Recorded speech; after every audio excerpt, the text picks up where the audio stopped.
galabta magaalada Dhuusamareeb annagoo joogna waxaan shirkan jaraa'id u qabanaynaa annagoo ah murashaxiinta kale ah murashaxa madaxweynaha dowlad goboleedka Galmudug wasiir dowlaha wasaaradda arrimaha gudaha Abdullahi Weyliye Faarax iyo murashax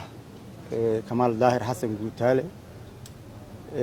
iyo murashax wakiil murashax Abdullahi Axmed Abdi Dheere waxaan shirkan jaraa'id u qabanaynaa waxaad ogtihiin in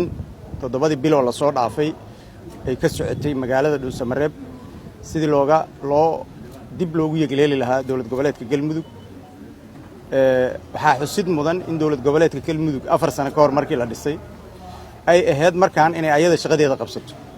laakiin cadaadis ka yimid dowladda federaalka ah 2 sano ugu dambeeyay dowlad goboleedka Galmudug waxaa una qabateen saaray dowladda federaalka ah si ay dana ayada gaar ah u leedahay uga fushato markii ugu dambeysana waxay kala dirtay maamulkii oo heshiiskii dowlad goboleedka Galmudug madaxweyne Xaaf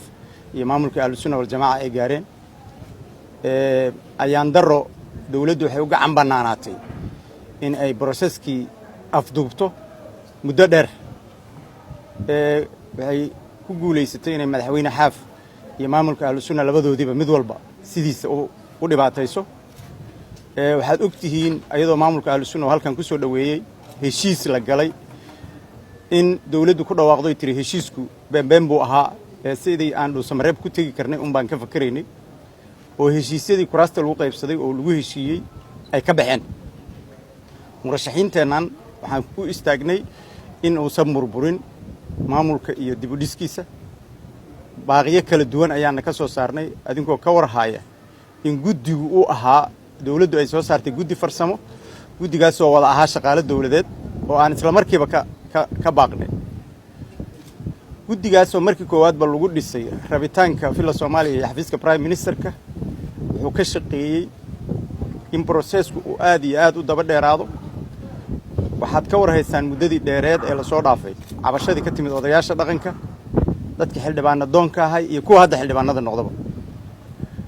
guddigaas dhibaatadaas intaas la egeystay weli wuxuu ku sii indha adag yahay iyadoo hadda aan leenahay baarlamaanka Galmudug duruufihii la soo maro dhan annagoo fiirinayna danta deegaanka yaan waxaan aqbalnay 89 xildhibaan oo la soo saaray wax dambi ay leeyihiin xildhibaanada la soo saaray male duruuf aad iyo aad u adag yay soo mareen ilaa haddana ku jiraan waxaad ka warhaysaan inaysan xildhibaanada la soo xulay ilaa caawa aysan haysanin kaarar ay ku galaan hoolka shirarka hoolka baarlamaanka ku meel gaarka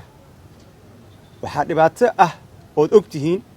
in dowladdu ay ka shaqeynayso weli guddigeedina uu dhex fadhiyo guddiga doorashooyinka ee baarlamaanka waxaa wax aad iyo aad loola yaabo ah inay soo socoto doorashada guddoonka baarlamaanka ah xildhibaanaduna aysan haysan kaar ay ku galaan goobta shirka waxaa isweydiinay marka oo galabta shirkan jaraa'id ka mid ah sababaha aan u qabanay xildhibaanada 89 ah ee la dhaariyay ID kaarka haddaan la siinin albaabka ciidanka joogaan ee ciidan ay soo dirsadeen xafiiska ra'iisul wasaaraha iyo xafiiska madaxtooyadu soo iskama celin karaan qof kale beenana ma gashan karaan xildhibaanada waxaan codsanaynaa number 1 berri waqti aan ka dambaynin waa inay helaan budget ADs ay ku gali lahaayeen hoolalka shirarka ciidamaduna waa inay ogaadaan xildhibaanku inuu xasaanad leeyahay hoolka uu rabana gali karo shalay galab saaki xildhibaano ka yimid xamar oo federaalka ah yaa waxaa lagu celiyay barta controlka magaalada laga soo galo kaarkooda ay la baxeen ciidanku waxay yiraahdeen anaga ma naqaanee wasaaradda amniga ha laydinka soo waco macnaheedu waxay tahay magaalada aan la soo gelin annaga sidaan rabna aan ka yeelnay maxaan rabaa inaan saaxiibaday wax u hambeeyo shirkan jaraa'id waxaan u qabanay processkii wax allaale waxa la soo haleeyeen wixii odayaal cabaadood arkaydeen wixii xildhibaano la dhibaatayood arkaydeen wixii wax la isdaba mariyood arkaydeen waxaan ku qanacnay in processka xildhibaanada ka soo baxay aan ayaga la macaamilno oo ayaga la heshiin waxaan codsanaynaa in horta guddiga farsamada ee dhibkaas ka soo shaqeeyay maalin horena waa ku dhawaaqay inay shaqooyinkoodii lagu celiso oo dawladdu ku celiso gaar ahaan xafiiska prime ministerka waxaa ka socda nin saaxiibkay oo aniga aan wasaaradda arrimaha gudaha keen oo Yaxya Cali Hareeri leeyahay afduubka ugu badan ninka processka ku haya وصاحبك يحيى عدسنينا دولة كعدسنينا سي شخصي عدسنينا إنه فرها كلا برلمانك هذا أنت وحكي كدم به وحفلكي كروافلكي وما تسيه هاي فرها كلا وكو لابو عدسنينا إن حل بان نذا الله سيه كاركودا سيدا وقول أخسيها بدل سدح عدسنينا إن برلمانك جدون كدورشة جودي ووسارتي لا مدح بنيو إنه دورشة أسوق معموله وحكور هيسان oo aan ku soo khatimaya in baarlamaanka doorashadiisa la yiri waxay dhacaysaa maalinta Jimcaha Ilaahay wuxuu Quraan ku yiri ayu alladina aamanu idha nudiya lis-salati min yawm al-jum'ah fas'u ila dhikri Allah wa dharu al-bay' ganacsiga laga tago maalinta Jimcaha dhikriga Ilaahay hal qabto ganacsiga waxa kamid ah dadka siyaasadda waxay ka shaqeeyaan siyaasadda kuwa dukaamadana waxay ka shaqeeyaan dukaamada shaqada hal la joojiyo waxaan aad iyo aad u la yaabanahay waxa galabta Jimcaha loo qabanayo ayadoo la heli karo subax sabtiga in la qabto doorashada waxaan codsanaynaa in doorashada subax sabtiga la qabto hadii Ilaahay yiraahdo shirkan saxafi maanta aan soo qaban qaabanay hadaan nahay musharaxiinta madaxweynaha dowlad goboleedka Galmudug oo igu weheliyaan saaxiibaday Cabdiraxmaan Odawa Cabdullaahi Faarax Wehliye iyo Cabdi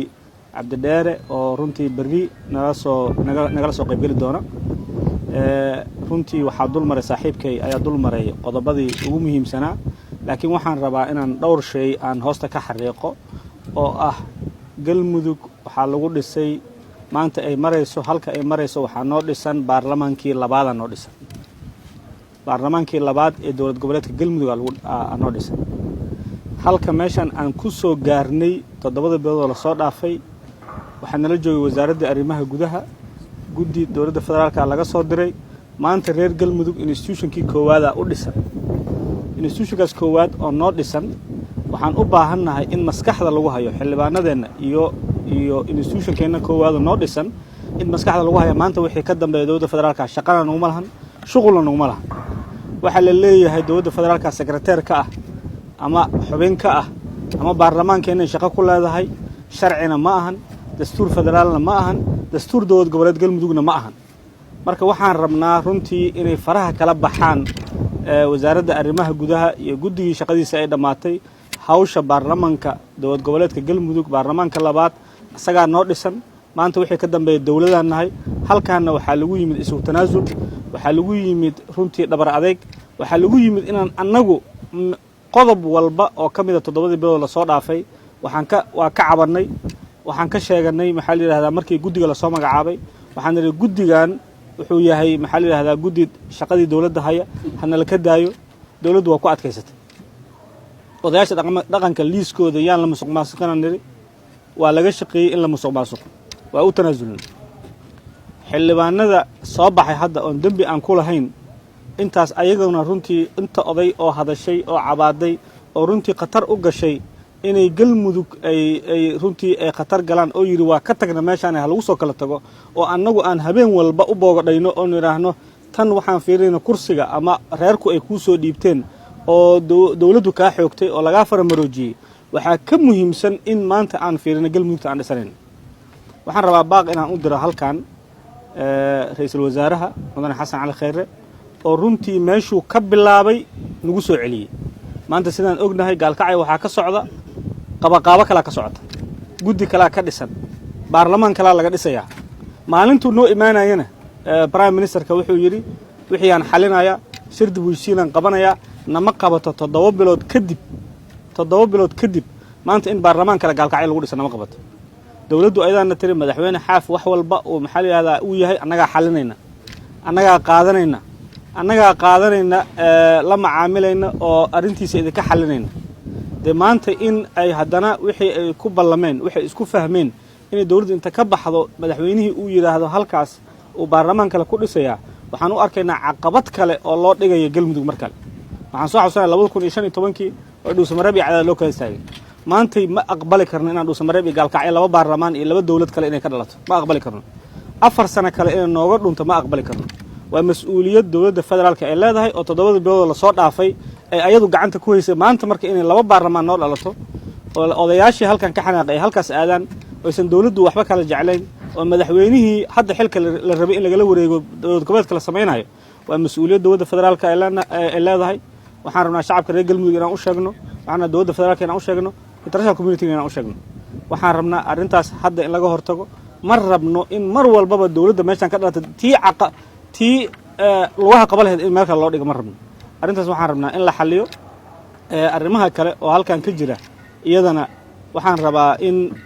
runtii walaalkaya ka hadlay laakiin in maalin jimco ah wixii 7 bilood aan sugaynay in la yiraahdo maalin jimcaha la qabanaya oon ogno public holiday ah oon ogno maalin muqaddas oo ah anaga dad muslim aan nahay in dawladdu sugu weyso subax sabti iyo galab jimco waxa u dhaxeeyo 12 saac ka yar inay sugu weyso waxa dareemi kartaa wax ku dhex jira waxa dareemi kartaa cabsida iyo ay qabto dawladdu ay ka qabto process xora oo xalaal ah inuu meesha ka dhaco annagu wax walba oo dawladdu maxaa la yiraahdaa ay soo sameysay ama ku takrifashay runtii dadkii lagu takrifalayna guryahoodan ugu tagnay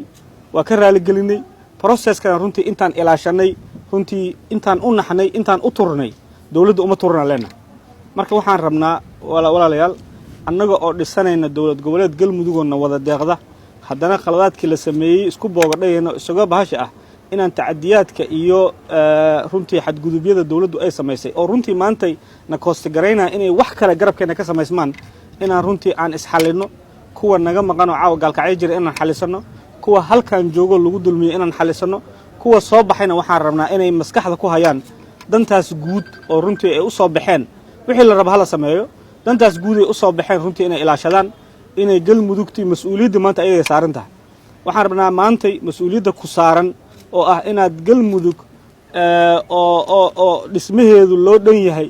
oo maanta maalin walba waxaan leeyahay galmudug midaysan rabnaa maalin walba waxaan galmudug loo dhan yahay rabnaa maanta waxa weeyaan inaad adinka idin saaran tahay baarlamaanka saaran tahay galmudug ciddii kala qaybiso caawa gaalkacyo ee dhuusamareeb ka dhigtay ma miday karto